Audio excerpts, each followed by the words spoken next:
ನಮಸ್ಕಾರ ವಿದ್ಯಾರ್ಥಿಗಳೇ. ಈಗ ಅಧ್ಯಾಯ 1ರ ಎರಡನೇ ಭಾಗವನ್ನು ನಾವು ಪ್ರಾರಂಭಿಸ್ತಾ ಇದ್ದೀವಿ. ಮೊದಲ 2 ವಿಡಿಯೋದಲ್ಲಿ ನಾವು ವರ್ಗಗಳನ್ನು ಕಲಿತಿದ್ದೀವಿ. ಈಗ ಅದೇ ಆಲೋಚನೆಯನ್ನು ಒಂದು ಹಂತ ಮುಂದಕ್ಕೆ ಕೊಂಡೊಯ್ತೀವಿ. ಅದರಲ್ಲಿ ಘನ ಸಂಖ್ಯೆಗಳು ಮತ್ತು ಘನಮೂಲಗಳನ್ನು ತಿಳಿದುಕೊಳ್ಳೋಣ. ಒಂದು ಸಂಖ್ಯೆಯನ್ನು 2 ಬಾರಿ ಗುಣಿಸಿದಾಗ ವರ್ಗ ಬರುತ್ತದೆ ಅಂತ ನಾವು ಕಲಿತೀವಿ. ಒಂದು ಸಂಖ್ಯೆಯನ್ನು 2 ಬಾರಿ ಗುಣಿಸಿದಾಗ ವರ್ಗ ಬರುತ್ತದೆ ಅಂತ ಕಲಿತೀವಿ. 3 ಬಾರಿ ಗುಣಿಸಿದಾಗ ಘನ ಬರುತ್ತದೆ. ನೋಡಿ, ಒಂದು ವರ್ಗ ಬೇಕಂತಂದ್ರೆ ಒಂದು ಸಂಖ್ಯೆಯನ್ನು 2 ಬಾರಿ ಗುಣಾಕಾರ ಮಾಡಿದ್ದೀನಿ. ಇದು ಒಂದು ಸಂಖ್ಯೆ ತಗೊಂಡಿನಿ, ಇದನ್ನ 2 ಬಾರಿ ಗುಣಾಕಾರ. ಹಾಗೇನಾಯ್ತು, ಇದನ್ನ 3ರ ವರ್ಗ, ಇದು 2ರ ವರ್ಗ ಅಂತ ಕರೀತೀವಿ. ಅದೇ ಸಂಖ್ಯೆಯನ್ನು 3 ಬಾರಿ ಗುಣಿಸಿದೀವಿ ಅಂತಂದ್ರೆ ಘನ ಬರುತ್ತೆ ಅಂತ ನಾವು ಕಲಿತೀವಿ. ಈ ವಿಡಿಯೋದಲ್ಲಿ ನಾವು ಘನದ ಕಲ್ಪನೆ, ಘನ ಸಂಖ್ಯೆ, ಘನಗಳ ಕೋಷ್ಟಕ, ಕೊನೆಯ ಅಂಕಿಯ ಲಕ್ಷಣಗಳು, ಘನಮೂಲಗಳು, ಅವಿಭಾಜ್ಯ ಅಪವರ್ತನ, ಅದರ ಕ್ರಮ ಏನು, ಮತ್ತು ಈ ಅವಿಭಾಜ್ಯ ಅಪವರ್ತನ ಕ್ರಮ ಮತ್ತು ಅಭ್ಯಾಸ 1.2ರ ಪ್ರಶ್ನೆಗಳನ್ನು ಸ್ಪಷ್ಟವಾಗಿ ಹಂತ ಹಂತದ ವಿವರಣೆಯೊಂದಿಗೆ ನಾವು ಕಲಿತಾ ಇದ್ದೀವಿ. ಅದಕ್ಕೆ ಈಗ ಒಂದು ಘನದ ಕಲ್ಪನೆಯನ್ನು ನೋಡೋಣ. ಇಲ್ಲಿ ಮೊದಲು ನಮ್ಮ ಘನದ ಒಂದು ಕಲ್ಪನೆಯಲ್ಲಿ ಒಂದೇನಂತಂದ್ರೆ ಒಂದು ಎಕ್ಸಾಂಪಲ್ ಮೂಲಕ ನಾವು ಕಲಿತೀವಿ. ನಮ್ಮ ಪಠ್ಯ ಪುಸ್ತಕದಲ್ಲಿಯೂ ಸಹ ಒಂದು ಘನದ ಕಲ್ಪನೆಗೆ ಸಂಬಂಧಪಟ್ಟಿರುವಂತ ಚಿತ್ರಗಳನ್ನು ಸಹ ಕೊಟ್ಟಿದ್ದಾರೆ. ಮೊದಲು ಘನದ ಆಕಾರವನ್ನು ನಾವು ಕಲ್ಪನೆ ಮಾಡ್ತೀವಿ. ಘನದ ಆಕಾರ ಹೇಗಿರುತ್ತೆ? ಘನದ ಆಕಾರದಲ್ಲಿ ಉದ್ದ, ಅಗಲ ಮತ್ತು ಎತ್ತರ ಅಂತ ಇರುತ್ತೆ. ಇಲ್ಲಿ 2 ಸೆಂಟಿಮೀಟರ್ ಬಾಹುವಿನ ಒಂದು ದೊಡ್ಡ ಘನವನ್ನು ತಗೊಂಡಿವಿ ಅಂತಂದ್ರೆ, ಏನಂತಂದ್ರೆ 2 ಸೆಂಟಿಮೀಟರ್ ಬಾಹುವಿನ ಒಂದು ದೊಡ್ಡ ಘನವನ್ನು 1 ಸೆಂಟಿಮೀಟರ್ ಬಾಹುವಿನ ಸಣ್ಣ ಘನಗಳಾಗಿ ವಿಭಜಿಸಿದ್ರೆ, ಒಂದು ಬದಿಯಲ್ಲಿ 2, ಇನ್ನೊಂದು ಬದಿಯಲ್ಲಿ 2, ಎತ್ತರದಲ್ಲಿ 2. ಅರ್ಥ ಆಗ್ತಾ ಇದೆನಾ? ಈ ಒಂದು ಘನದ ಚಿತ್ರವನ್ನು ನೀವು ಗಮನಿಸ್ತೀರಿ ಅಂತಂದ್ರೆ ಇದರಲ್ಲಿ ಅರ್ಥ ಆಗುತ್ತೆ. ಇದರಲ್ಲಿ ಏನು ಅಂತಂದ್ರೆ, ಈಗ 2 ಸೆಂಟಿಮೀಟರ್ ಬಾಹುವಿನ ತಗೊಂಡಿವಿ ಅಂತಂದ್ರೆ, ಇದರಲ್ಲಿ 2 ಸೆಂಟಿಮೀಟರ್ ಬಾಹುವಿನ ಒಂದು ದೊಡ್ಡ ಘನ ತಗೊಂಡಿವಿ ಅಂತಂದ್ರೆ 1 ಸೆಂಟಿಮೀಟರ್ ಬಾಹುವಿನ ಸಣ್ಣ ಘನಗಳಾಗಿ ವಿಭಜನೆ ಮಾಡಿಬಿಟ್ಟಿವಿ ಅಂತಂದ್ರೆ, ಒಂದು ಬದಿಯಲ್ಲಿ 2 ಘನ, ಇನ್ನೊಂದು ಬದಿಯಲ್ಲಿ 2, ಎತ್ತರದಲ್ಲಿ 2.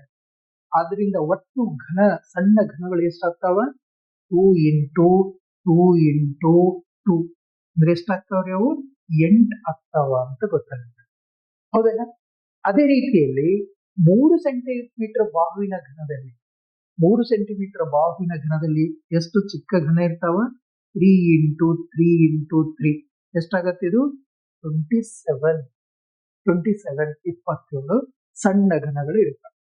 ಅಂದ್ರ ಉದ್ದ, ಅಗಲ, ಎತ್ತರ 3 ಆಯಾಮಗಳ ಗುಣಾಕಾರದಿಂದ ನಾವು ಘನ ಸಂಖ್ಯೆಯನ್ನು ಪಡಿತೀವಿ ಅಂತ ಗೊತ್ತಾಗುತ್ತೆ.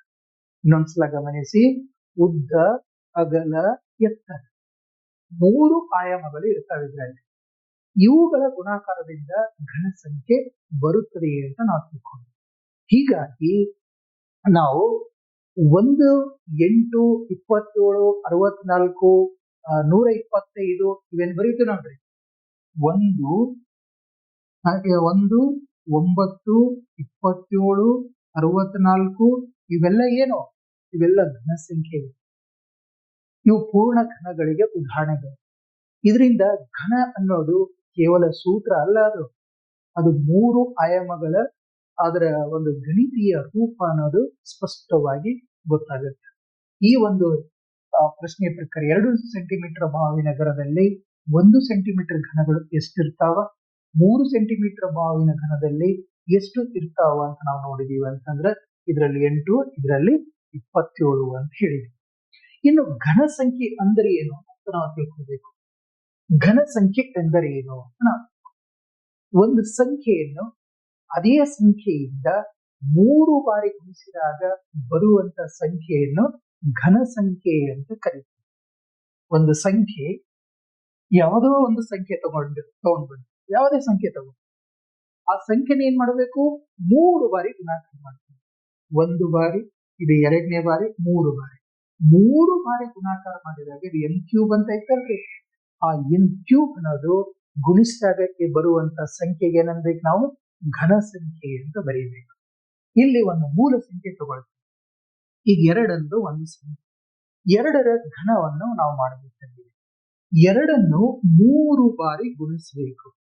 2ಅನ್ನು 3 ಬಾರಿ, 2 ಇಂಟು 2 4, 4 ಇಂಟು 2 8, ಅಂದ್ರೆ 2 ಕ್ಯೂಬ್ ಅಂದ್ರೆ ಏನಾಯ್ತದು 8.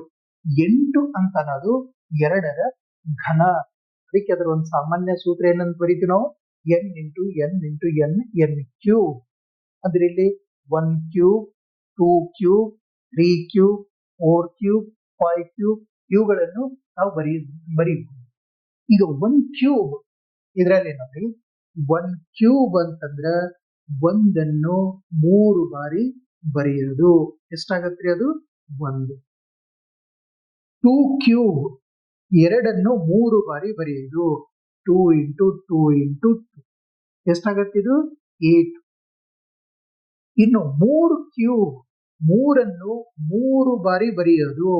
3ಅನ್ನು 3 ಬಾರಿ ಬರೆಯೋದು ಎಷ್ಟಾಗತ್ತೆ 3 3 9, 9 3 27. 4 ಕ್ಯೂಬ್ 4ಅನ್ನು 3 ಬಾರಿ ಬರೆಯೋದು ಎಷ್ಟಾಗತ್ರಿ 4 4 16, 16 64. 5 ಕ್ಯೂಬ್ ಅಂದ್ರ 5 ಇಂಟು 5 ಇಂಟು 5, 5ಅನ್ನು 3 ಬಾರಿ, ಮತ್ತು 5 ಇಂಟು 3 ಅಂತ ಬರೆದ್ರಿ, ಇದು ದೊಡ್ಡ ಮಿಸ್ಟೇಕ್. ಹೀಗೆ ಮಾಡಬಾರ್ದು. ಅಂದ್ರೆ 5 ಇಂಟು 5 ಇಂಟು 5 ಎಷ್ಟಾಗತ್ತಿದು 125. ಅರ್ಥ ಆಗ್ತಾ ಇದೆನಾ? ಇವೆಲ್ಲವೂ ಪೂರ್ಣ ಘನ. ಯಾಕಂದ್ರ ಪ್ರತಿಯೊಂದು ಸಂಖ್ಯೆಯಲ್ಲೂ ಒಂದೇ ಸಂಖ್ಯೆ 3 ಬಾರಿ ಗುಣಿತವಾಗಿದೆ, ಗುಣಾಕಾರ ಮಾಡಿವಿ. ವರ್ಗ ಮತ್ತು ಘನಗಳ ನಡುವಿನ ವ್ಯತ್ಯಾಸವನ್ನು ಗಮನಿಸಿ. ವರ್ಗದಲ್ಲಿ 2 ಗುಣಕಗಳಿರ್ತವೆ, ಘನದಲ್ಲಿ 3 ಗುಣಕಗಳಿರ್ತವೆ. ಇದೇ ಮುಖ್ಯ ಭಿನ್ನತೆ ಯಾವುದಕ್ಕೆ, ವರ್ಗ ಮತ್ತು ಘನಕ್ಕೆ. ಈಗ ಒಂದು ಘನಗಳ ಕೋಷ್ಟಕ ತಯಾರಿ ಮಾಡಬೇಕು. 1 ರಿಂದ 20ರವರೆಗಿನ ಘನಗಳನ್ನು ನೆನಪಿಗೆ ತರಬೇಕು.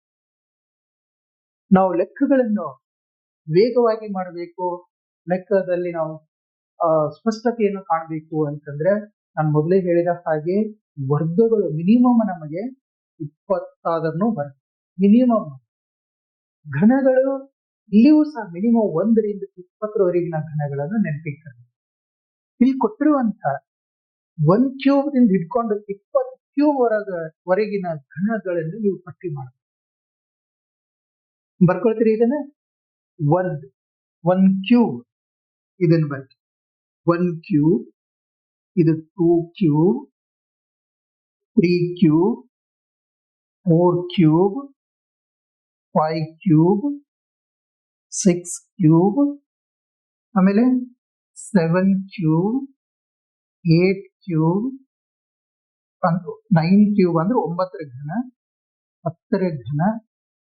ಹೀಗೆ ನೀವು ಎಲ್ಲಿ ತನ ಬರೀಬೇಕು ಇದನ್ನ? 20 ಕ್ಯೂಬ್ ತನ ಬರೀಬೇಕು. ಈಗ ನಾನು ಬಾಹ್ಯಾಟ್ ಮಾಡಿದ್ ಹೇಳ, ನೀವು ಬರ್ಕೊಳ್ತೀರ ಹಾಗೆ.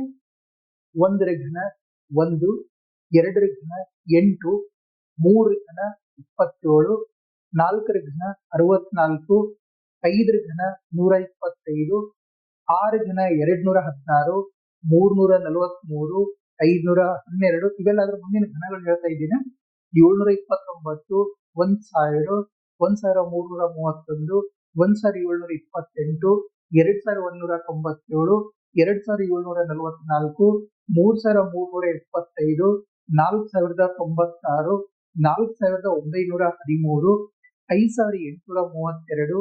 5832, 6859, 8000. ಇವು 1 ರಿಂದ ಎಲ್ಲಿ ತನಕ 20ರವರೆಗಿನ ಘನ. ಇನ್ನೊಂದು ಬಾರಿ ಹೇಳ, 1 ರಿಂದ 20ರ ತನಕ ವೇಗವಾಗಿ ಹೇಳ್ತೀನಿ. 1, 8, 27, 64, 125, 216, 343, 512, 729, 1000, 1331,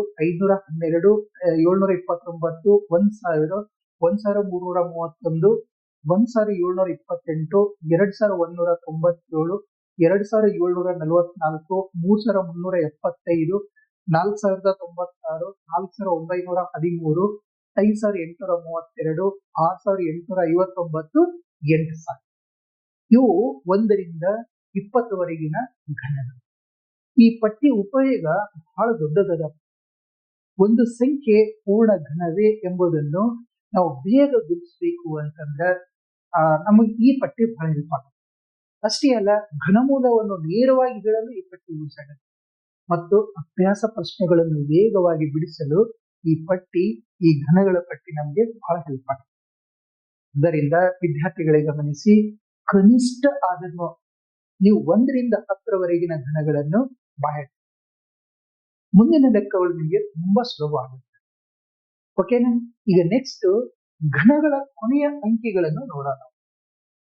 ಈ ಘನಗಳ ಕೊನೆಯ ಅಂಕಿಯ ಪ್ರಕಾರ ಘನ ಸಂಖ್ಯೆಗಳ ಕೊನೆಯಲ್ಲಿ ಯಾವ ಅಂಕಿಗಳು ಬರಬಹುದು? ಒಂದು ಘನ ಸಂಖ್ಯೆ 00ದಿಂದ ಕೊನೆಗೊಳ್ಳಬಹುದೇ ಅನ್ನೋದು ನಮ್ಮ ಪ್ರಶ್ನೆ. ಸರಿನಾ? ಘನ ಸಂಖ್ಯೆಗಳ ಕೊನೆಯ ಅಂಕಿ ಬಗ್ಗೆ ಮಹತ್ವದ ವಿಚಾರವನ್ನು ತಿಳ್ಕೊಳ್ಳಿ. ಅದು ಏನಪ್ಪಾ ಅಂತಂದ್ರ, ಘನವು 0ದಿಂದ 9ರವರೆಗಿನ ಯಾವುದಾದರೂ ಅಂಕಿಯಿಂದ ಕೊನೆಗೊಳ್ಳಬಹುದು. ಇನ್ನೊಂದ್ಸಲ ಗಮನಿಸಿ, ಇಲ್ಲಿ ಏನಪ್ಪಾ ಅಂತಂದ್ರ ಘನ ಅನ್ನೋದು 0ಯಿಂದ 9ರವರೆಗಿನ ಯಾವುದಾದರೂ ಅಂಕಿಯಿಂದ ಕೊನೆಗೊಳ್ಳಬಹುದು. ಆಯ್ತಾ? ಉದಾಹರಣೆ 2 ಕ್ಯೂಬ್, 2 ಕ್ಯೂಬ್ ನೋಡಿ, ಇಲ್ಲಿ 2 ಕ್ಯೂಬ್ ಎಷ್ಟಾಗತ್ತೆ? ಇದು 8 ಅಂತ ಬರುತ್ತೆ. 2ರ ಘನ ಎಷ್ಟು? 8. 8ರಿಂದ ಕೊನೆಗೊಂಡ 3 ಕ್ಯೂಬ್, 3ರ ಘನ ಎಷ್ಟು? 27 ಅಲ್ಲ? 3ರ ಘನ ಎಷ್ಟು? 27. 7ರಿಂದ ಕೊನೆಗೊಂಡಲ್ಲ? 4ರ ಘನ ಎಷ್ಟು? 64. 4ರಿಂದ ಕೊನೆಗೊಂಡ 5ರ ಘನ 5 ಕ್ಯೂಬ್ ಎಷ್ಟು? 125. ಇದ್ರ ಬಿಡಿ ಸ್ಥಾನದಲ್ಲಿ ನೋಡಿ, 5ರಿಂದ ಕೊನೆಗೊಂಡಲ್ಲ? 6ರ ಘನ 216. 6ರ ಘನ ಎಷ್ಟು? 216. ಎದರಿಂದ ಕೊನೆಗೊಂಡು? 6ರಿಂದ ಕೊನೆಗೊಂಡ 7ರ ಘನ ಎಷ್ಟು? 7ರ ಘನ 343. 7ರ ಘನ ಎಷ್ಟು? 343. ಎಷ್ಟರಿಂದ ಕೊನೆಗೊಂಡು? 3. ನೋಡಿ ಯಾವ್ಯಾವ ಬಂದು ಇದರಲ್ಲಿ? 5ರಿಂದ ಕೊನೆಗೊಂಡಿದೆ, 4ರಿಂದ ಕೊನೆಗೊಂಡಿದೆ, 3ರಿಂದ ಕೊನೆಗೊಂಡಿದೆ, 6ರಿಂದ ಕೊನೆಗೊಂಡಿದೆ, 7ರಿಂದ ಕೊನೆಗೊಂಡಿದೆ, 8ರಿಂದನೂ ಕೊನೆಗೊಂಡಿದೆ. ಇನ್ನು 8ರ ಘನ ಗೊತ್ತಾ? 8ರ ಘನ ಎಷ್ಟು? 8ರ ಘನ 512. 2ರಿಂದನೂ ಕೊನೆಗೊಂಡಿದೆ ಅಲ್ಲ? 9ರ ಘನ ಗೊತ್ತಾ? 9ರ ಘನ ಎಷ್ಟು? 929. 929. 9ರಿಂದನೂ ಕೊನೆಗೊಂಡಲ್ಲ? 9ರಿಂದ ಕೊನೆಗೊಂಡ. ಆದ್ರೆ ಸೊನ್ನೆಗಳ ವಿಷಯದಲ್ಲಿ ವಿಶೇಷ ನಿಯಮದ ಇದೆ. ಪೂರ್ಣ ಘನದ ಕೊನೆಯಲ್ಲಿ ಇರುವ ಸೊನ್ನೆಗಳ ಸಂಖ್ಯೆ ಯಾವಾಗಲೂ 3ರ ಗುಣಕವಾಗಿರ್ಬೇಕು. ಅಂದ್ರೆ 3ರ ಗುಣಿತದಲ್ಲಿ ಇರಬೇಕು. ಕಾರಣ 10ರ ಘಾತವು ಅದನ್ನ ಘನಗೊಳಿಸಿದಾಗ 3 ಪಟ್ಟು ಆಗುತ್ತೆ. ಎಷ್ಟು? 3. ಆದ್ದರಿಂದ ಗಮನಿಸಿ ವಿದ್ಯಾರ್ಥಿಗಳ, ಇಲ್ಲಿ ಒಂದು ಪೂರ್ಣ ಘನ ಸಂಖ್ಯೆ ನಿಖರವಾಗಿ 2 ಸೊನ್ನೆಗಳೊಂದಿಗೆ ಕೊನೆಗೊಳ್ಳೋದಿಲ್ಲ. ಗೊತ್ತಾಯ್ತಾ? ಇದು 2 ಸೊನ್ನೆಗಳಿಂದ ಕೊನೆಗೊಳ್ಳೋದಿಲ್ಲ ಅನ್ನೋದು ಗಮನಿಸಬೇಕು. ಉದಾಹರಣೆಗೆ 1000 ಅನ್ನೋದು ಒಂದು ಘನ, ಏಕೆಂದ್ರೆ ಅದರಲ್ಲಿ 3 ಸೊನ್ನೆಗಳದಾವ. 1000 ಅನ್ನೋದು ಒಂದು ಘನ. ಅರ್ಥ ಆಯ್ತಾ? 100 ಅದು ಪೂರ್ಣ ಘನ ಅಲ್ಲ. 100 ಅನ್ನೋದು ಒಂದು ಪೂರ್ಣ ಘನ ಅಲ್ಲ. ಹಾಗಾಗಿ ಒಂದು ಘನ ಸಂಖ್ಯೆ 00ದಿಂದ ಕೊನೆಗೊಳ್ಳಬಹುದೇ ಅಂತಂದ್ರ ಇಲ್ಲ ಅಂತ ಹೇಳ್ಬೇಕು. ನೆಕ್ಸ್ಟ್ ಇನ್ನೊಂದು ಪ್ರಮುಖವಾದಂತ ಅಂಶ, ಹೊಸ ಅಭ್ಯಾಸದಲ್ಲಿ ನಾವು ಪ್ರಾಕ್ಟೀಸ್ ಮಾಡಬೇಕಾಗಿದ್ದು, ಕೆಳಗಿನ ಘನಗಳ ಕೊನೆಯ ಅಂಕಿಯನ್ನು ಮಾತ್ರ ಕಂಡುಹಿಡಿಯಿರಿ. ಅರ್ಥ ಆಗ್ತಾ ಇದೆನಾ? ಇಲ್ಲಿ ಕೊನೆಯ ಅಂಕಿಯನ್ನು ಮಾತ್ರ ಕಂಡುಹಿಡಿಯಿರಿ. 12 ಕ್ಯೂಬ್, 17 ಕ್ಯೂಬ್, 24 ಕ್ಯೂಬ್, 35 ಕ್ಯೂಬ್ ಅಂತ ಕೊಟ್ಟಿದ್ದಾರೆ. ಪೂರ್ಣ ಘನದ ಕೊನೆಯ ಅಂಕಿ ತಿಳಿಯಲು ಮೂಲ ಸಂಖ್ಯೆಯ ಕೊನೆಯ ಅಂಕಿ ಘನ ಸಾಕು.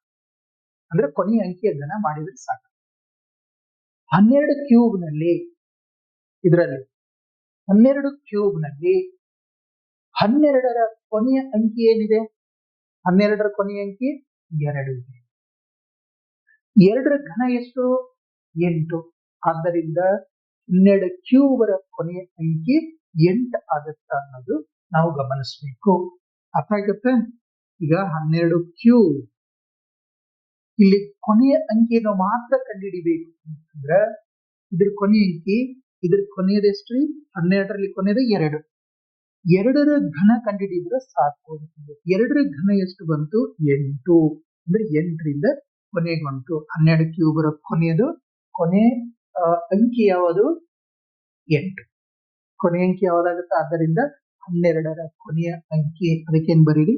ಆದ್ದರಿಂದ 12ರ ಕೊನೆಯ ಅಂಕಿ ಯಾವಾದ್ರಿ? 8. ಅದರ ಕೊನೆಯ ಸಂಖ್ಯೆ ಯಾವ್ದಂತಂದ್ರೆ ಕೊನೆಯ ಸಂಖ್ಯೆ ಅಂತ ಅನ್ಬೇಕು. ಕೊನೆಯ ಸಂಖ್ಯೆ, ಕೊನೆ ಅಂದ್ರೆ ಲಾಸ್ಟ್ ಡಿಜಿಟ್ ನಲ್ಲಿ ಯಾವ್ದಿದೆ, ಕೊನೆಗೆ ಯಾವ್ದು ಬರುತ್ತ, ಕೊನೆಯ ಅಂಕಿ ಯಾವ್ದಿದೆ ಅಂತಂದ್ರೆ ಲಾಸ್ಟ್ ಡಿಜಿಟ್ ಯಾವ್ದಿರುತ್ತೆ ಅಂತಂದ್ರೆ 8 ಅನ್ನೋದು ನಾವು ತಗೊಂಡು. ಹಾಗೇನೆ 17 ಕ್ಯೂಬ್ ನಲ್ಲಿ 17 ಕ್ಯೂಬ್ ಇದರಲ್ಲಿ ಕೊನೆಯ ಅಂಕಿ 7 ಇದೆ. 7ರ ಘನ ಎಷ್ಟಾಗತ್ತೆ? 7ರ ಘನ 343. 7ರ ಘನ ಎಷ್ಟಾಗತ್ರಿ? 343. ಇದನ್ನ ಕಂಪ್ಲೀಟ್ ಆಗಿ ಬರ್ದಾನೆ ನಿಮ್ಗೆ ಅರ್ಥ ಆಗ್ಲಿ ಅಂತ ಹೇಳಿ. ಈಗ ನಾವೇನ್ ಮಾಡೋಣ? 343 7ರ ಘನ ಬರ್ದಿನ, ಇದು 2ರ ಘನ. 7ರ ಘನ 343. ಇದ್ರ ಬಿಡಿ ಸ್ಥಾನದಲ್ಲಿರುವಂತಹ ಕೊನೆಯ ಅಂಕಿ ಯಾವ್ದದು? 3. ಕೊನೆಯ ಅಂಕಿ ಯಾವುದು? ಆದ್ದರಿಂದ 17 ಕ್ಯೂಬರ ಕೊನೆಯ ಅಂಕಿ, ಕೊನೆಯ ಸಂಖ್ಯೆ ಅಂದ್ರೆ ಕೊನೆ ಯಾವುದು? ಇದರಲ್ಲಿ 3, ಇದರಲ್ಲಿ 8. ಅರ್ಥ ಆಯ್ತಾ? ಇನ್ನು 24 ಕ್ಯೂಬ್ ಎಷ್ಟು? 24 ಕ್ಯೂಬ್ ಅಂತ ಹೇಳಿ ಏನಂತ ಹೇಳಿದೀವಿ? ಕೊನೆಯ ಅಂಕಿಯ ವರ್ಗ ಮಾಡಿದ್ವಿ. 4ರ ವರ್ಗ ಎಷ್ಟು? 4 ಇರುತ್ತೆ, 64. 64 ಬಂತಿಲ್ರಿ? 64 ಅಂತಂದ್ರೆ 64ರ ಕೊನೆಯದೆಷ್ಟು? 4 ಇದೆಯಲ್ಲ. ಅಂದ್ರ ಇಲ್ಲಿ ಏನಂತಂದ್ರ 60. ಹೀಗಾಗಿ ಕೊನೆಯ ಅಂಕಿ ಏನ್ ಬರುತ್ತೆ ಇಲ್ಲಿ? 4. ಕೊನೆಯ ಅಂಕಿ ಎಷ್ಟು? ಇದು 4. ಇದ್ರ ಲಾಸ್ಟ್ ಬರೋದು ಕೊನೆಯ ಅಂಕಿ 4. ಅಂದ್ರೆ 24 ಕ್ಯೂಬ್ ಕೊನೆಯ ಅಂಕಿ ಯಾವುದು ಬಂತು? 4 ಅನ್ನೋದನ್ನ ನಾವು ಗಮನಿಸ್ಬೇಕು. ಅದೇ ರೀತಿಯಲ್ಲಿ ಇಲ್ಲಿ 35 ಕ್ಯೂಬ್ ಅಂತ ಕೊಟ್ಟಿದ್ದಾರೆ. 35 ಕ್ಯೂಬ್. Okay, 35 cube. ಇಲ್ಲಿ ಕೊನೆಯ ಅಂಕಿಯ ವರ್ಗ ಕಂಡುಹಿಡಿದ್ರೆ ಸಾಕು. 5ರ ಘನ 125. ಇಲ್ಲಿ ಕೊನೆಯ ಅಂಕಿ ಯಾವ್ದು ಬಂತ್ರಿ? 5 ಇದೆಯಲ್ಲ. ದೇರ್ಫೋರ್ 35 ಕ್ಯೂಬ್ ನ ಕೊನೆಯ ಅಂಕಿ ಎಷ್ಟು? 5 ಅನ್ನೋದು ಬರೀತೀವಿ. ಅರ್ಥ ಆಯ್ತಾ? ಹೀಗಾಗಿ ಕೊನೆಯ ಅಂಕಿ ಎಷ್ಟು ಬಂತು? ಇಲ್ಲಿ 5 ಇದೆ. ಹೀಗಾಗಿ ಉತ್ತರಗಳು ಕ್ರಮವಾಗಿ ನಾವು ಈಗ ಹೇಳಬೇಕು ಅಂತಿದ್ರೆ ಇದ್ರ ಉತ್ತರ 8, 3 ಮತ್ತೆ 4 ಮತ್ತೆ 5. ಇದನ್ನೇ ನೀವು ನೆನಪಿಟ್ಕೊಳ್ಬಹುದು. ಪೂರ್ಣವಾಗಿ ಲೆಕ್ಕಿಸದೆ ಕೊನೆಯ ಅಂಕಿ ನಾವು ಕಂಡುಹಿಡಿಯಬಹುದು. ಇನ್ನು ಭಿನ್ನರಾಶಿ ಮತ್ತು ಋಣಗಳು ಇದ್ದು ಅಂತಂದ್ರೆ ಭಿನ್ನರಾಶಿ ಮತ್ತು ಋಣಗಳ ಘನ ಇದ್ದು ಇಲ್ಲಿ ನಮ್ಗೆ ಕೊಟ್ಟಿದ್ದಾರೆ 4/5 ಕ್ಯೂಬ್, 13.08 ಕ್ಯೂಬ್, -6 ಕ್ಯೂಬ್. ಸೂಚನೆ ಏನಂತಂದ್ರೆ 3 ಬಾರಿ ಗುಣಿಸ್ಬೇಕು ಅನ್ನೋದು ನಮ್ಗೆ ಗೊತ್ತು. ಇಲ್ಲಿ ಘನ ಎಂಬ ಕಲ್ಪನೆ ಕೇವಲ ಪೂರ್ಣಾಂಕಗಳಿಗೆ ಮಾತ್ರ ಸೀಮಿತ ಇಲ್ಲ ಅನ್ನೋದನ್ನು ನಾವು ನೆನಪು. ಅಂದ್ರೆ ಇಲ್ಲಿ ಭಿನ್ನರಾಶಿ, ದಶಮಾಂಶ ಮತ್ತು ಋಣ ಸಂಖ್ಯೆಗಳಿಗೂ ಅನ್ವಯಿಸುತ್ತದೆ ಅಂತ ನಾವು ಅರ್ಥ ಮಾಡ್ಕೋಬೇಕು. ಇದರಲ್ಲಿ 4/5 ಕ್ಯೂಬ್, 4/5 ಕ್ಯೂಬ್ ಅಂತ ಹೇಳಿ ಇದೆ. 4/5 ಕ್ಯೂಬ್ ಅಂತಂದ್ರೆ ಹೆಂಗ್ ಬರ್ಕೊಳ್ತೀವಿ? ಇದನ್ನ ಗುಣಾಕಾರ ಮಾಡ್ತೀವಿ. 4/5 ಇಂಟು 4/5 ಇಂಟು 4/5 ಅಂತ ಬರ್ತದೆ. ಇಲ್ಲೇನಾಗತ್ತ? 4 3 ಬಾರಿ ಇದೆ ಅಂದ್ರೆ 4ನ 3 ಬಾರಿ ಗುಣಾಕಾರ ಮಾಡಿದೀವಿ ಅಂದ್ರೆ 64. 5ನ 3 ಬಾರಿ ಗುಣಾಕಾರ ಮಾಡಿದೀವಿ ಅಂದ್ರೆ 125 ಅಂತ ಗೊತ್ತೈತೆ. ಅರ್ಥ ಆಗ್ತಾ ಇದೆನಾ? ಹಾಗೇನೆ ಇಲ್ಲಿ ಲಂಬ ಮತ್ತು ಇದಕ್ಕೆ ಛೇದ ಮತ್ತು ಅಂಶ ಇವೆರಡನ್ನು ಪ್ರತ್ಯೇಕವಾಗಿ ನಾವು ಘನಗೊಳಿಸಬೇಕು. ಇನ್ನು ನಮಗೆ ಕೊಟ್ಟಿರುವಂತ 13.08 ಇಲ್ಲಿ ಏನ್ ಕೊಟ್ಟಿದ್ದಾರೆ 13.08 ಇದು ಘನ, ಇದ್ರ ಘನ ಮಾತ್ರ. ಇದರಲ್ಲಿ 3 ಬಾರಿ ಗುಣಿಸ್ಬೇಕು ಇದನ್ನು ಸರ್.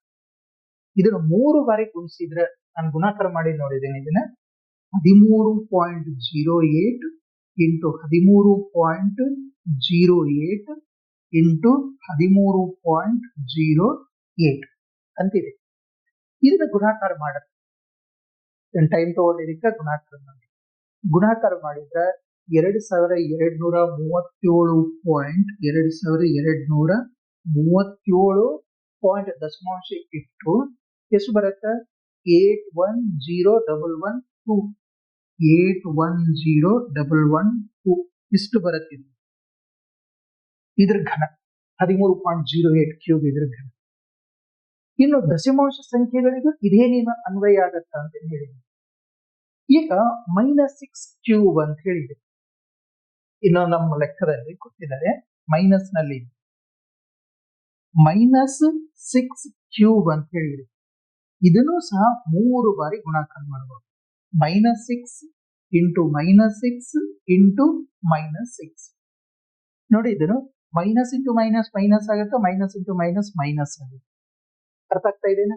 ಇನ್ನು 6ರ ಘನ 216 ಅಂತ ಗೊತ್ತು, 216 ಅರ್ಥ ಆಗ್ತಾ ಇದೆನಾ?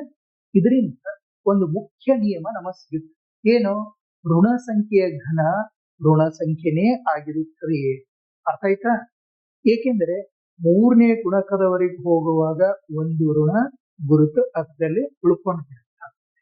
ಓಕೆ, ಇನ್ನು ಟ್ಯಾಕ್ಸಿ ಕ್ಯಾಬ್ ಸಂಖ್ಯೆ ಬಗ್ಗೆ ನಾವು ಮಾತಾಡಬೇಕಾಗಿದೆ. ಟ್ಯಾಕ್ಸಿ ಕ್ಯಾಬ್ ಸಂಖ್ಯೆ ಇಲ್ಲಿ ಕೊಟ್ಟಿರುವಂತಹ ಸಂಖ್ಯೆನಲ್ಲಿ ನೋಡಿ, ಟ್ಯಾಕ್ಸಿ ಕ್ಯಾಬ್ ಸಂಖ್ಯೆಗಳು ಬಹಳ ರೋಚಕ ಮತ್ತು ರೋಮಾಂಚನಕಾರಿ ಅಂತ ಹೇಳ್ತೀವಿ.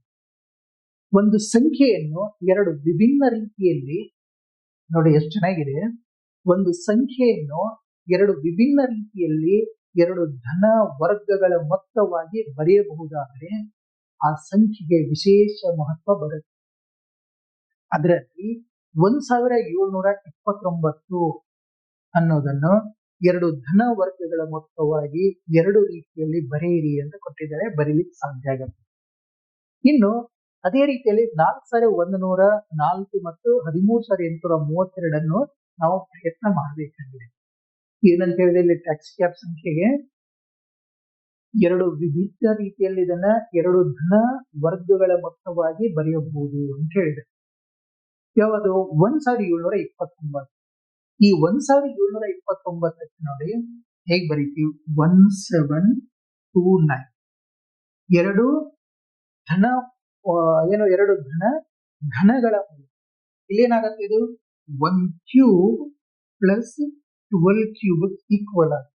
1 ಕ್ಯೂಬ್ ಪ್ಲಸ್ 12 ಕ್ಯೂಬ್. ಅಷ್ಟೇ ಅಲ್ಲ, ಇದು 9 ಕ್ಯೂಬ್ ಪ್ಲಸ್ 10 ಕ್ಯೂಬ್ ಈಕ್ವಲ್ ಆಗುತ್ತೆ. ಅರ್ಥ ಆಗ್ತಾ ಇದೆನಾ? ಬೇಕಾದ್ರೆ ಇದನ್ನ ನೀವು 2 ಲೆಕ್ಕಗಳನ್ನು ಪರಿಶೀಲನೆ ಮಾಡಿ. ಇದು ಯಾವುದು? ಇದರದ್ದು 1 ಕ್ಯೂಬ್ ಅಂತಂದ್ರೆ ಒಂದನ್ನು 3 ಬಾರಿ ಗುಣಾಕಾರ ಮಾಡ್ತೀವಿ ಅಂದ್ರೆ 1 ಇನ್ನೊಂದು 12 ಕ್ಯೂಬ್ ಅಂತ ಹೇಳಿದೆ ನಾನು, ಅಂದ್ರೆ 12 ಘನ ಎಷ್ಟಿರುತ್ತೆ? 1728. 1728 ಎಷ್ಟಾಗತ್ರಿ? ಇದು 1729 ಅಂತ ಇದೆ. ಅರ್ಥ ಆಗತ್ತೆ? 172. ಇದೇ ರೀತಿಯಲ್ಲಿ ಇದನ್ನು ಗಮನಿಸಿ. 9 ಘನ ನಾವು ಪ್ರಾಕ್ಟೀಸ್ ಮಾಡ್ರಿ ಅಂತ ಹೇಳಿಲ್ಲ ನಿಮ್ಗೆ. ಅದರಲ್ಲಿ 9 ಘನ ಏನಾಗತ್ರಿ? 9 ಘನದಲ್ಲಿ ನಾವು 1729 ಆಗ್ಬೇಕಿಲ್ಲ? 9 ಘನ 729 ಈಕ್ವಲ್ ಆಗುತ್ತೆ. 729. 9 ಘನ 729. ಇನ್ನೊಂದಿದು 10 ಕ್ಯೂಬ್ ಅಂತಂದ್ರೆ 1000. ಇದನ್ನ ಈಕ್ವಲ್ ಮಾಡಿದ್ರೆ 1729 ಬರುತ್ತೆ. 1729 ಅನ್ನೋದೇ ಬರುತ್ತೆ. ಗೊತ್ತಾಗತ್ತೆ ಇದು? ಈಗ ಇನ್ನೊಂದು ಉದಾಹರಣೆ ಮೂಲಕ ನಮಗೆ ಹೇಳಿದ್ದಾರೆ. ಇದರಲ್ಲಿ 4104 ಪ್ರಯತ್ನ ಮಾಡಿ ನೋಡ್ರಿ ಅಂತ ಮಾಡ್ತೀರೇನು. 4104 ಇಲ್ಲಿಯೂ ಸಹ ಎರಡು ವಿಭಿನ್ನ ಘನಗಳ ಮೊತ್ತವಾಗಿ ನಾವು ಬರೀಬೇಕಾಗಿದೆ. ಇದರಲ್ಲಿ 4104 ಇದನ್ನ ಹೇಗೆ ಬರೀಬಹುದು? 2 ಕ್ಯೂಬ್ ಪ್ಲಸ್ 16 ಕ್ಯೂಬ್ ಈಕ್ವಲ್ ಆಗತ್ತೆ. ಇದು ಯಾವ್ದಕ್ರಿ? 2 ಕ್ಯೂಬ್ ಪ್ಲಸ್ 16 ಕ್ಯೂಬ್ ಈಕ್ವಲ್ ಆಗತ್ತೆ. ಅಷ್ಟೇ ಅಲ್ಲ, ಇದು ಯಾವುದು 4104 ಅನ್ನೋದು ಇನ್ನೊಂದ್ರ ಎರಡು ವರ್ಗಗಳ ಮೊತ್ತಕ್ಕೂ ಈಕ್ವಲ್ ಆಗುತ್ತೆ. ಯಾವುದಕ್ಕೆ? 9 ಕ್ಯೂಬ್ ಪ್ಲಸ್ 15 ಕ್ಯೂಬ್ ಈಕ್ವಲ್ ಆಗುತ್ತೆ. 9 ಕ್ಯೂಬ್ ಪ್ಲಸ್ 15 ಕ್ಯೂಬ್ ಸಮ ಆಗಿರುತ್ತೆ. ಇವೆರಡಕ್ಕೆ ಈಕ್ವಲ್ ಆಗಿರುತ್ತೆ ಮಾಡಿ. ಅದೇ ರೀತಿಯಲ್ಲಿ ನಮಗೆ ಇದರಲ್ಲಿ ಕೊಟ್ಟಿದ್ದಾರೆ 13832 ಇದು. ಇಲ್ಲಿಯೂ ಸಹ ಎರಡು ಘನಗಳ ಮೊತ್ತವಾಗಿ ನಾವು ಬರೀಬೇಕಾಗಿದೆ. ಇಲ್ಲಿ 13832 ಅನ್ನೋದು 2 ಕ್ಯೂಬ್ ಪ್ಲಸ್ 24 ಕ್ಯೂಬ್ ಈಕ್ವಲ್ ಆಗುತ್ತೆ. ಯಾವುದಕ್ಕೆ? ಇದು 2 ಕ್ಯೂಬ್ ಪ್ಲಸ್ 24 ಕ್ಯೂಬ್ ಈಕ್ವಲ್ ಆಗುತ್ತೆ. ಅಷ್ಟೇ ಅಲ್ಲ, ಇನ್ನೊಂದು ಎರಡು ಸಂಖ್ಯೆಗಳು 18 ಕ್ಯೂಬ್ ಪ್ಲಸ್ 20 ಕ್ಯೂಬ್ ಮಾಡಿದ್ರು ಅಷ್ಟೇ ಬರುತ್ತೆ. 18 ಕ್ಯೂಬ್ ಪ್ಲಸ್ 20 ಕ್ಯೂಬ್ ಮಾಡಿದ್ರು ಸಹ ಇದರ ಮೊತ್ತ ಏನಾಗುತ್ತೆ ಅಂದ್ರೆ 13,832 ಬರುತ್ತೆ. ಓಕೆ, ಇವೆಲ್ಲ ಟೆಕ್ಸ್ಟ್ ಸಂಖ್ಯೆಗಳು. ಇನ್ನು ಘನಗಳು ಮತ್ತು ಬೆಸ ಸಂಖ್ಯೆಗಳು ಬಗ್ಗೆ ನೋಡೋಣ. ಘನಗಳು ಮತ್ತು ಬೆಸ ಸಂಖ್ಯೆಗಳು. ಘನಗಳನ್ನು ಕ್ರಮಾಗತ ಬೆಸ ಸಂಖ್ಯೆಗಳ ಗುಂಪಿನ ಮೊತ್ತವಾಗಿ ಬರೆಯುವಂತಹ ಒಂದು ಸುಂದರ ವಿನ್ಯಾಸವನ್ನು ಇಲ್ಲಿ ನಾವು ಕಾಣ್ತೀವಿ. ಇಲ್ಲಿ ಕೊಟ್ಟಿದ್ದೀವಿ 1 ಅಂದ್ರೆ ಮೊದಲ ಘನ, ಮೊದಲ ಏನಂದ್ರೆ ಬೆಸ ಸಂಖ್ಯೆ 1 ಕ್ಯೂಬ್. ಮೊದಲ ಎರಡು ಬೆಸ ಸಂಖ್ಯೆ 2 ಕ್ಯೂಬ್ ಅಂದ್ರೆ ಅದರ ಮುಂದಿನ. ನಂತರದ ಮೂರು ಬೆಸ ಸಂಖ್ಯೆಗಳು 3 ಕ್ಯೂಬ್. ಈ ರೀತಿಯಲ್ಲಿ ಏನಂತಂದ್ರೆ ಒಂದು ವಿನ್ಯಾಸ ಇಲ್ಲಿ ಉಂಟಾಗುತ್ತೆ. ಇಲ್ಲಿ ಮೊದಲ ಗುಂಪಿನಲ್ಲಿ ಒಂದು ಪದ, ಎರಡನೇ ಗುಂಪಿನಲ್ಲಿ 2 ಪದ ಅಂದ್ರೆ 2 ಕ್ಯೂಬ್, ಮೂರನೆಯಲ್ಲಿ 3 ಪದಗಳು ಅದಾವ. ಗೊತ್ತಾಗ್ತಾ ಇದೆಯೇನು? ಅದ್ರ ಮುಂದಿನ ಸಂಖ್ಯೆಗಳು. ಇದೇ ರೀತಿಯಲ್ಲಿ ಮುಂದಿನ ಗುಂಪಿನಲ್ಲಿ 4 ಪದಗಳು ಇರಬೇಕು. ಮುಂದಿನ ಗುಂಪು ಯಾವುದು ಅಂತ ನಮ್ಮ ಪ್ರಶ್ನೆ ಇದೆ. ಇದರಲ್ಲಿ ನೋಡಿದ್ರೆ ಒಂದಿದೆ, ಇದರಲ್ಲಿ 2, ಇದರಲ್ಲಿ 3, ಇದರಲ್ಲಿ 4 ಪದಗಳಿರುವಂತೆ ಗುಂಪಿರಬೇಕು. ಇದರಲ್ಲಿ ನೋಡಿ ಗಮನಿಸಿದ್ರೆ ಇದು 1 3 ಪ್ಲಸ್ 5 ಇದ್ರ ಮುಂದಿನ ಸಂಖ್ಯೆ ತಗೊಂಡಿದೆ. ಮೊದಲು ಒಂದು ಬೆಸ ಸಂಖ್ಯೆ, ನಂತರದ 2 ಬೆಸ ಸಂಖ್ಯೆಗಳು, ಇದ್ರ ಮುಂದಿನ 3 ಬೆಸ ಸಂಖ್ಯೆಗಳು, ಇದ್ರ ಮುಂದಿನ 4 ಬೆಸ ಸಂಖ್ಯೆಗಳನ್ನು ತೆಗೆದುಕೊಂಡು ಇದ್ರ ಮುಂದಿನ 4 ಬೆಸ ಸಂಖ್ಯೆಗಳು 13 ಮುಂದೆ ಯಾವ್ದು ಬರುತ್ತೆ? ಯಾವ್ದು? 11 ಮುಂದೆ ಯಾವ್ದು ಬರುತ್ತೆ? 13. ಇದ್ರ ಮುಂದಿನ ಬೆಸ ಸಂಖ್ಯೆ ಯಾವುದು? ಬೆಸ ಸಂಖ್ಯೆ ನಾನು ಹೇಳ್ತೀನಿ 15. ಇದ್ರ ಮುಂದಿನ ಬೆಸ ಸಂಖ್ಯೆ ಯಾವುದು? 17. ಇದ್ರ ಮುಂದಿನ ಬೆಸ ಸಂಖ್ಯೆ ಯಾವುದು? 19. ಅಂದ್ರೆ 13, 15, 17, 19 ಇದ್ರ ಮುಂದಿನ ಬೆಸ ಸಂಖ್ಯೆಯಲ್ಲಿ ಬರ್ತಾವೆ, ಈ ಗುಂಪಿನಲ್ಲಿ ಬರ್ತಾವೆ ಅಂತ ನೋಡಿ. ಇವುಗಳ ಮೊತ್ತ ನೋಡಿದ್ರೆ ಬೇಕಾದ್ರೆ ಇವುಗಳನ್ನು ಮೊತ್ತ ಮಾಡ್ರಿ ಎಷ್ಟಾಗತ್ತೆ? ಇದು 4 ಕ್ಯೂಬ್ ಅಂದ್ರೆ 64. 4 ಕ್ಯೂಬ್ ಅಂದ್ರೆ 64. ಇದರಿಂದ ಪ್ರತಿಯೊಂದು ಎನ್ ಕ್ಯೂಬ್ ಅನ್ನು ನಾವು ಎನ್ ಕ್ರಮಾನುಗತ ಬೆಸ ಸಂಖ್ಯೆಗಳ ಮೊತ್ತವಾಗಿ ಬರೀಬಹುದು ಅನ್ನುವಂತ ಕಲ್ಪನೆ ನಮಗೆ ಬರುತ್ತೆ. ಇನ್ನೊಂದ್ಸಲ ಕೇಳಿ. ಇದರಿಂದ ಏನ್ ಗೊತ್ತಾಗತ್ತೆ ನಮ್ಗೆ ಅಂತಂದ್ರೆ ಎನ್ ಕ್ಯೂಬ್ ಅನ್ನೋದನ್ನು ಎನ್ ಕ್ಯೂಬ್ ಅನ್ನು ಎನ್ ಕ್ರಮಾಗತ ಬೆಸ ಸಂಖ್ಯೆಗಳ ಮೊತ್ತ, ಎನ್ ಕ್ರಮಾಗತ ಬೆಸ ಸಂಖ್ಯೆಗಳ ಮೊತ್ತ ಅನ್ನೋದನ್ನು ಅರ್ಥ ಗೊತ್ತಾಗ್ತಾ ಇದೇನೆ. ಇನ್ನು ಇದಕ್ಕೆ ಸಂಬಂಧಪಟ್ಟಿರುವಂತ ನಾವು ಒಂದು ವರ್ಕ್ ಎಕ್ಸಾಂಪಲ್ ನೋಡೋಣ. ಏನ್ ಕೊಟ್ಟಿದ್ದಾರೆ?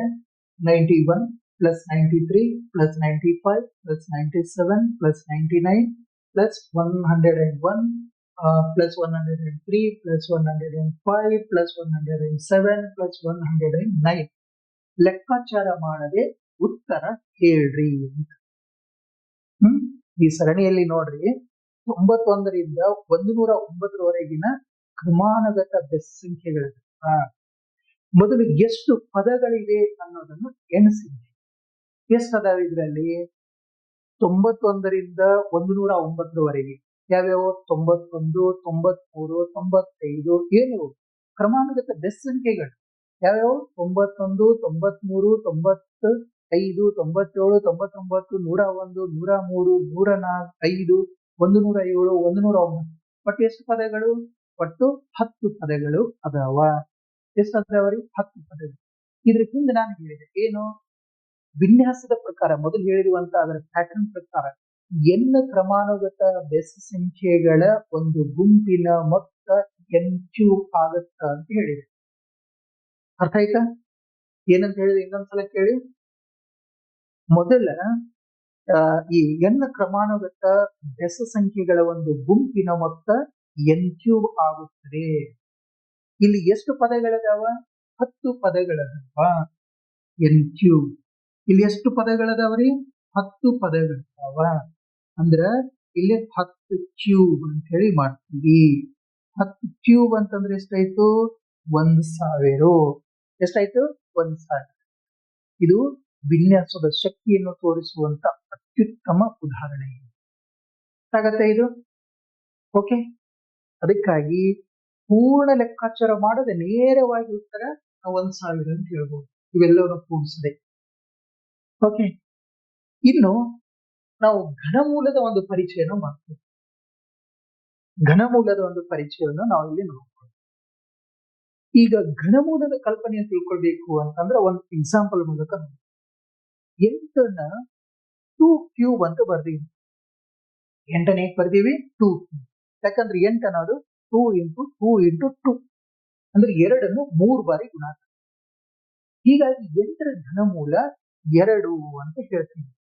8ರ ಘನಮೂಲ ಎಷ್ಟು ಅಂತಂದ್ರೆ 2. 8ರ ಘನಮೂಲ 2. ಇನ್ನು ಅಂದ್ರೆ ಅರ್ಥ ಏನು ಅಂದ್ರೆ ಯಾವ ಸಂಖ್ಯೆಯನ್ನು 3 ಬಾರಿ ಗುಣಿಸಿದರೆ 8 ಬರುತ್ತದೆ ಆ ಸಂಖ್ಯೆ ಯಾವುದು? 2. ಅದೇ ರೀತಿಯಲ್ಲಿ 27 ಕ್ಯೂಬ್ ಅಂದ್ರೆ ಇಲ್ಲಿ ಕ್ಯೂಬ್ ರೂಟ್ ಅಂತ ಬರೀತೀವಿ. ಇದೆ ಕರೆಕ್ಟ್ ಆಗಿ ಹೆಂಗ್ ಬರೀಬೇಕು? Cube root of 27. ಯಾವ ಸಂಖ್ಯೆಯನ್ನು 3 ಬಾರಿ ಗುಣಾಕಾರ ಮಾಡಿದಾಗ 27 ಬರುತ್ತದೆ? 3 ಕ್ಯೂಬ್. ಹಾಗಾಗಿ 27ರ ಘನಮೂಲ 3 ಅಂತ ಹೇಳಬೇಕು. 27ರ ಘನಮೂಲ 3. ಇನ್ನು 1000. 1000 ಬರಬೇಕು ಅಂದ್ರೆ ಯಾವ ಸಂಖ್ಯೆಯನ್ನು 3 ಬಾರಿ ಗುಣಾಕಾರ ಮಾಡಿದ್ರೆ 1000 ಬರುತ್ತೆ? 10ಅನ್ನು 3 ಬಾರಿ ಗುಣಾಕಾರ ಮಾಡಿದ್ರೆ ಬರುತ್ತೆ. ಆದ್ದರಿಂದ ಸ್ಕ್ವೇರ್ ರೂಟ್ ಆಫ್ 1000 ಎಷ್ಟು? ಇದು ಇದ್ರ ಘನಮೂಲ ಎಷ್ಟು? 10 ಅಂತ ಬರೀಬೇಕು. ಇದ್ರ ಘನಮೂಲ ಎಷ್ಟು? 10 ಅಂತ ಹೇಳಿ ನಮ್ಗೆ ಅರ್ಥ ಆಗ್ತಾ ಇದೆನಾ? ಘನಮೂಲ ಅಂದ್ರೆ ಇಲ್ಲಿ ಗಮನಿಸಿ, ಘನಮೂಲ ಅಂದ್ರೆ ಒಂದು ಸಂಖ್ಯೆಯ 3 ಬಾರಿ ಗುಣಿಸಿದರ ಮೂಲ ಅನ್ನೋದನ್ನು ಹುಡುಕೋದು. ಇನ್ನೊಂದ್ಸಲ ಕೇಳಿ.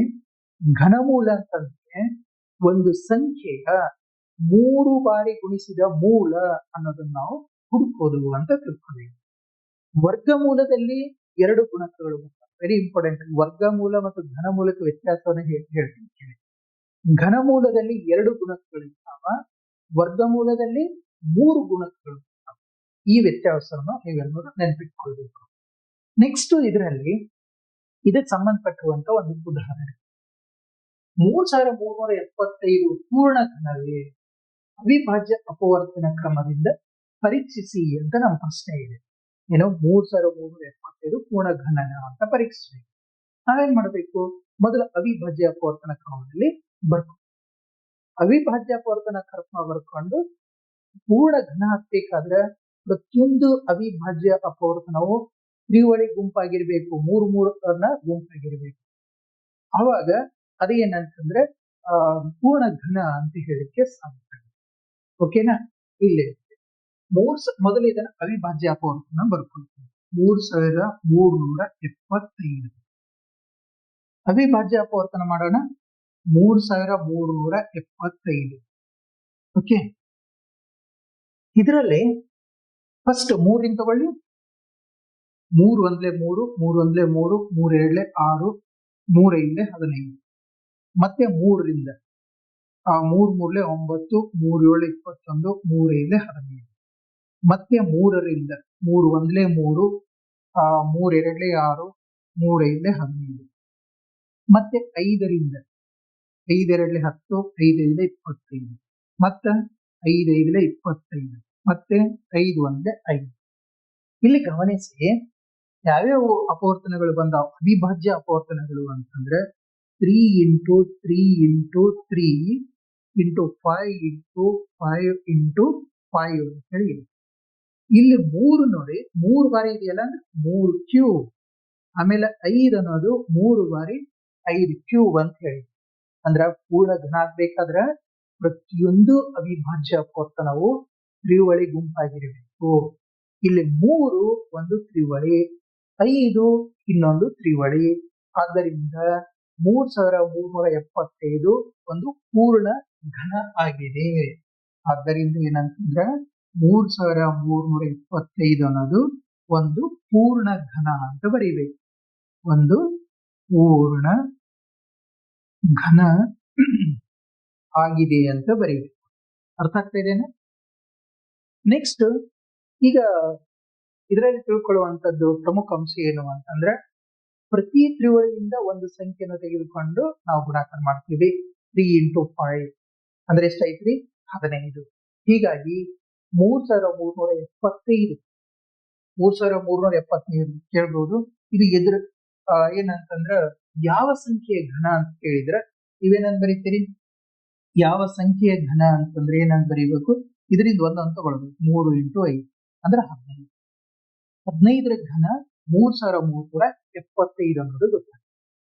ಇದನ್ನೇ ಘನಮೂಲದಲ್ಲಿ ಬರೀಬೇಕು ಅಂತಂದ್ರೆ ಇದ್ದು 3375 ಇದ್ರ ಘನಮೂಲ 3375, ಇದ್ರ ಘನಮೂಲ 15, ಇದರ ಘನಮೂಲ 15. 15ರ ಘನ 3375 ಅನ್ನೋದನ್ನು ಗೊತ್ತಾಗ್ತದೆ.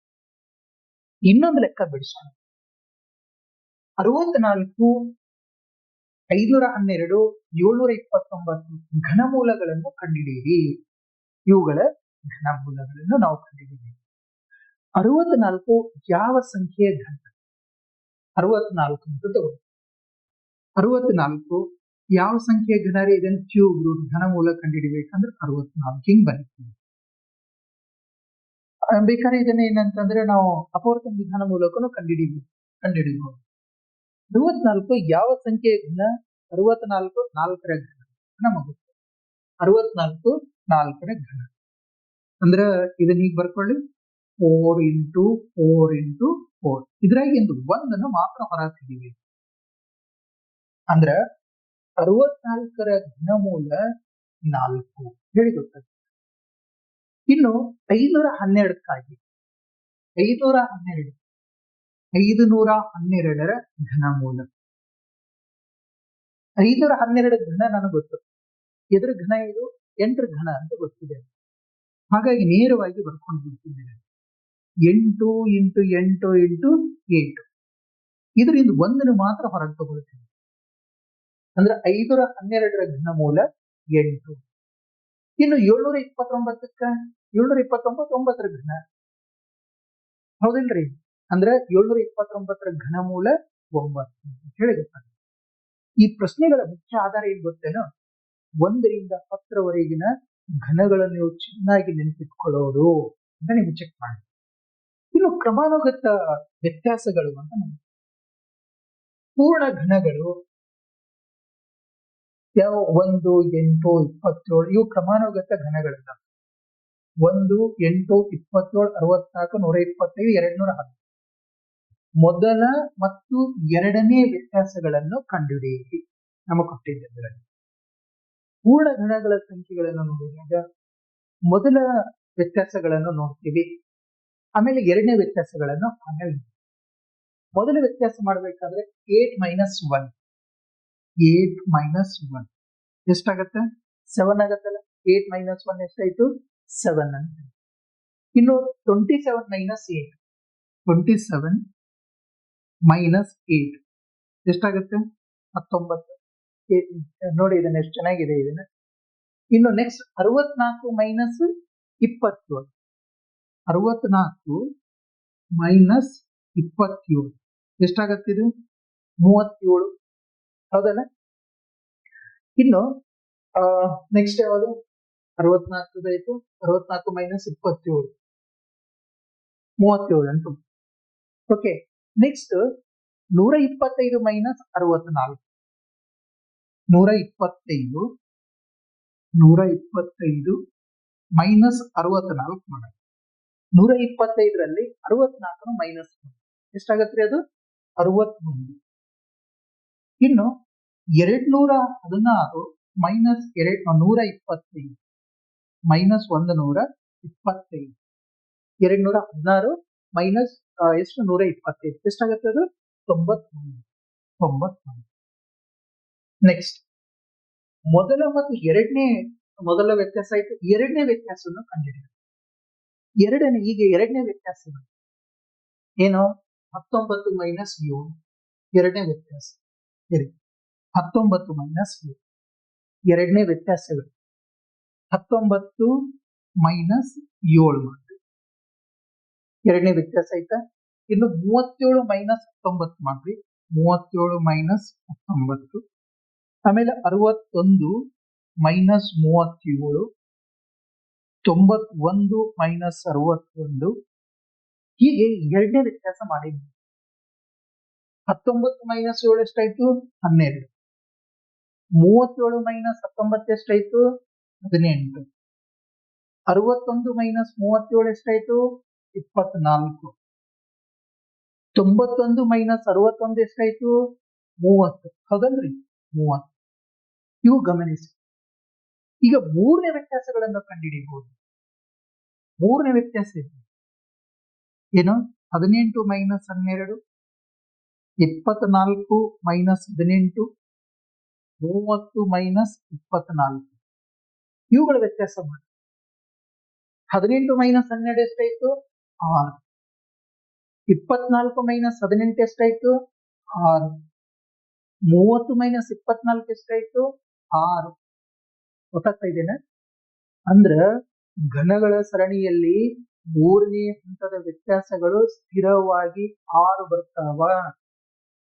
ಇದು ಘನಗಳ ಇನ್ನೊಂದು ಒಂದು ಗಣಿತೀಯ ಒಂದು ವಿಶೇಷ ಲಕ್ಷಣ. ಅರ್ಥ ಆಗ್ತಾ ಇದೆನಾ? ಮೊದಲೇನ್ ಮಾಡಿದೀವಿ? ಮೊದಲ ವ್ಯತ್ಯಾಸಗಳನ್ನು ಮಾಡಿದೀವಿ, ಕ್ರಮಾನುಗತ ಕೊಟ್ಟಿರುವಂತ ಪೂರ್ಣ ಘನಗಳನ್ನು.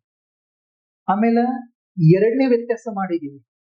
ಆಮೇಲೆ ಮೂರನೇ ವ್ಯತ್ಯಾಸ ಮಾಡಿದೀವಿ. ಅವಾಗ ಒಂದು ಸ್ಥಿರ ಸಂಖ್ಯೆ ಬಂದ್ಬಿಡುತ್ತೆ 6 ಅನ್ನೋದು. ಇದೇ ಒಂದು ಘನ ಸರಣಿಯಲ್ಲಿ ಇರುವಂತ ಒಂದು ಘನಗಳ ಒಂದು ವಿಶೇಷವಾದಂತ ಒಂದು ಗಣಿತೀಯ ಲಕ್ಷಣ. ಇನ್ನು ನಮ್ಮ ಅಭ್ಯಾಸದ ಪ್ರಶ್ನೆಗಳನ್ನು ನೋಡ್ಬೇಕು ಅಂತಂದ್ರೆ, ಅಭ್ಯಾಸದ ಮೊದಲ ಅಭ್ಯಾಸ ಮಾಡೋಕ್ಕಿಂತ ಮುಂಚಿನ ಒಂದು ಪ್ರಶ್ನೆ, 500 ಪೂರ್ಣ ಘನವೇ ಅಂತ ನಮ್ಮ ಪ್ರಶ್ನೆ ಇದೆ. 500 ಪೂರ್ಣ ಘನನ ಅಂತ ಪರೀಕ್ಷೆ ಮಾಡೋಣ. ಈಗ 500 ಹೆಂಗ್ ಬರ್ಕೊಳ್ತೀವಿ ನೀವು? 500 ಬರಿಬೇಕು ಆದ್ರೆ ಬಹಳ ಸಿಂಪಲ್ ಆಗಿ ಬರ್ಕೊಳ್ಳೋಣ. ಅದಕ್ಕೆ 500 ಯಾಕಂದ್ರೆ ಕೊನೆ ಸೊನ್ನೆಗಳಿತ್ತು ಅಂತಂದ್ರೆ ಗುಣಕ ರೀತಿಯಲ್ಲಿ ಬರ್ಕೊಳ್ಳೋದು ಈಸಿ ಆಗುತ್ತೆ. 5 ಇಂಟು 100 ಅಂತ ಬರ್ಕೊಳ್ಬಹುದು. 500 5 ಇಂಟು 100 ಅಂತ ಬರೀತೀರಿ. ಇಲ್ಲಿ ಇದನ್ನ ಹೇಗೆ ಬರಿಬಹುದು? ಮತ್ತೆ ಸಿಂಪ್ಲಿಫೈ ಮಾಡಿದ್ದು ಅಂದ್ರೆ 5. ಇದಕ್ಕೆ 100 ಹೇಗೆ ಬರಿತೀವಿ? 2 ಕ್ಯೂಬ್ ಯಾವುದು? 2 ಸ್ಕ್ವೇರ್ ಹಿಂಗ್ ಬರಿಬಹುದು. 2 ಸ್ಕ್ವೇರ್ ಇಂಟು 5 ಸ್ಕ್ವೇರ್. 2 4 5 5 20 25 4 100 ಅಂತ ಬರೀ. ಇಲ್ಲಿ 5 ಕ್ಯೂಬ್ ಆಗುತ್ತಾ? ಇದು 1, ಇದು 2, ಇದು 1. 5 ಕ್ಯೂಬ್ ಇಂಟು 2 ಸ್ಕ್ವೇರ್ ಅಂತ ಇದೆ. ನಾವೇನು ಹೇಳಿದೀವಿ? ಇಲ್ಲಿ ಪ್ರತಿಯೊಂದು ಅವಿಭಾಜ್ಯ ಅಪವರ್ತನಗಳು ಅಂದ್ರೆ ಒಂದು ಪೂರ್ಣ ವರ್ಗ ಆಗ್ಬೇಕು ಅಂತಂದ್ರೆ ಪ್ರತಿಯೊಂದು ಅವಿಭಾಜ್ಯ ಅಪವರ್ತನ 3ಗಳ ಗುಂಪಾಗಿರ್ಬೇಕು ಅಂತ ಹೇಳಿದೀವಿ. ಇಲ್ಲಿ 5 ಕ್ಯೂಬ್ ಕರೆಕ್ಟ್ ಆಗಿದೆ, ಆದ್ರೆ 2 ಸ್ಕ್ವೇರ್ ಮಾತ್ರ ಇದೆ. ಅದೇನಾಗಬೇಕು? ಇದನ್ನೂ ಸಹ ಕ್ಯೂಬ್ ನಲ್ಲಿ, ಹೌದಲ್ರಿ? ಅದು 3ಗಳ ಗುಂಪು ಆಗಿಲ್ಲ. ಅಂದ್ರೆ 2ಕ್ಕೆ ಇನ್ನೊಂದು 2 ಬೇಕಾಗಿತ್ತು. ಹೀಗಾಗಿ 500 ಪೂರ್ಣ ಘನ ಅಲ್ಲ. ಈ ಪ್ರಶ್ನೆಯಿಂದ ಪೂರ್ಣ ಘನ ಪರೀಕ್ಷೆಗೆ ಪೂರ್ಣ ಘನ ಆಗ್ಬೇಕು ಅಂತಂದ್ರೆ ಪ್ರತಿಯೊಂದು ಘಾತವು 3 ಪಟ್ಟು ಆಗ್ಬೇಕು ಅನ್ನುವಂತ ನಿಯಮ ನಾವು ನೆನ್ಪು ಮಾಡ್ಕೊಳ್ಬೇಕು. ಇದು ನಮ್ಮ ನೆನ್ಪು ಮಾಡಿಕೊಳ್ಳಬೇಕು. ಇನ್ನು ಅಭ್ಯಾಸದ ಮೊದಲು ಇನ್ನೊಂದು ಪ್ರಶ್ನೆಯನ್ನು ನಾವು ಮಾಡ್ತೀವಿ. 2197ರ ಘನಮೂಲ ಕಂಡುಹಿಡಿಬೇಕು. ಇಲ್ಲಿ ಘನಮೂಲ ನಾವು ಕಂಡುಹಿಡಿಬೇಕು ಅಂತಂದ್ರೆ ನಾವು ಘನ ಸಂಖ್ಯೆಗಳನ್ನು ಪಟ್ಟಿ ಮಾಡಿದೀವಿ, ಅದು ನೆನ್ಪು ಮಾಡ್ಕೊಳ್ಳಿ. ಈಗ 2197ರ ಘನಮೂಲ ಅಂತಂದ್ರೆ 2197 ಎದ್ರ ಘನ ಗೊತ್ತೇನದು? ಎದ್ರದು 13 ಅಂತ ನೆನ್ಪದೆ. 13 2197 ಅನ್ನೋದು 13 ಘನ. ಅದಕ್ಕಾಗಿ ಇದನ್ನ 13 ಘನ ಅಂತ ಹೇಳಿ ನೀವು ಬರ್ಕೊಡ್ರಿ. ಮತ್ತೇನಂತಂದ್ರೆ ಅಪವರ್ತನ ವಿಧಾನ ಮೂಲಕ ನಾವು ಮಾಡ್ತೀವಿ. ಕ್ಯೂಬ್ ರೂಟ್ ಆಫ್ 2197 ಇದು 13ರ ಘನ. 13 × 13 × 13 ಮಾಡಿದ್ರೆ ಎಷ್ಟು ಆನ್ಸರ್ ಬರುತ್ತೆ. ಆದ್ದರಿಂದ ನಾವು ಇಲ್ಲಿ ಗಮನಿಸಬೇಕಾದಂತಹ ಒಂದು ಪ್ರಮುಖ ಅಂಶ ಏನು ಅಂತಂದ್ರೆ, ಇಲ್ಲಿ ಉತ್ತರ ಕೇಳುವಾಗ ಯಾಕೆ 13 ಅಂತನ್ನೋದನ್ನು ಸಹ ನಮ್ಗೆ ಗೊತ್ತಿದೆ.